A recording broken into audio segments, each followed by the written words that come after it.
Hi everyone, welcome to my channel, and today I take you to Saudi Arabia where we will be making traditional kabsa. Did you know Saudi Arabian kabsa is the crown jewel of Arabian cuisine like biryani is to Indian cuisine? So let's start with my way of making it. To a deep based pot, add in 1 cooking spoon of butter ghee and 1 cooking spoon of olive oil. Add in 1 diced onion to the oil and butter ghee on high heat, and add in about 3 bay leaves, 3 to 4 cloves, and 4 green cardamom pods. Allow this to saute on high heat until the onions turn a golden brown color. Once the onions are slightly golden brown in color, add in 1 kg of leg quarters, and I've slit them across each piece. This will ensure that the chicken cooks perfectly and all the flavors infuse into the chicken. To this chicken, add in 1 teaspoon of rough salt and 4 teaspoons of ginger garlic paste. Freshly ground will be best. Allow the chicken to cook for about 5 minutes and then turn over. Now add in a 1/4 teaspoon of black pepper powder, 1 teaspoon of cumin powder, 1 teaspoon of coriander powder, the juice of half a lemon squeezed, and here I've added in 1 sachet of tomato paste, and I've added in 2 tablespoons of boiling water. This will add some color to the chicken, so make sure you use a good quality tomato paste. Toss the spices and chicken around for a bit. Close the lid of the saucepan or pot and allow the chicken to cook.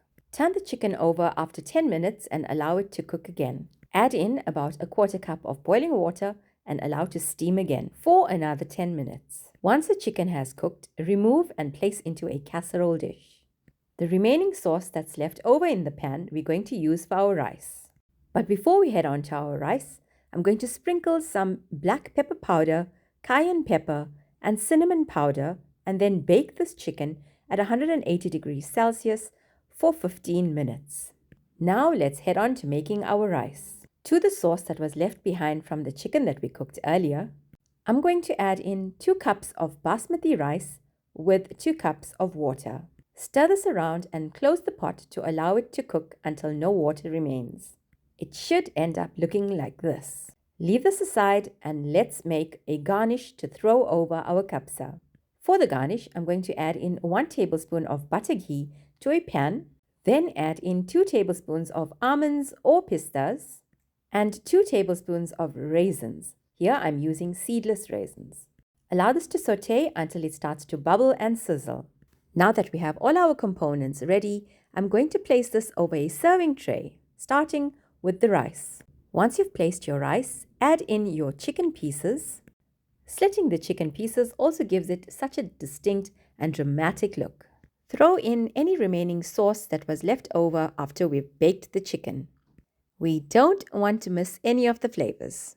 Then add in the pista and raisin garnish that we made earlier. This will just make the dish more rich and flavorful.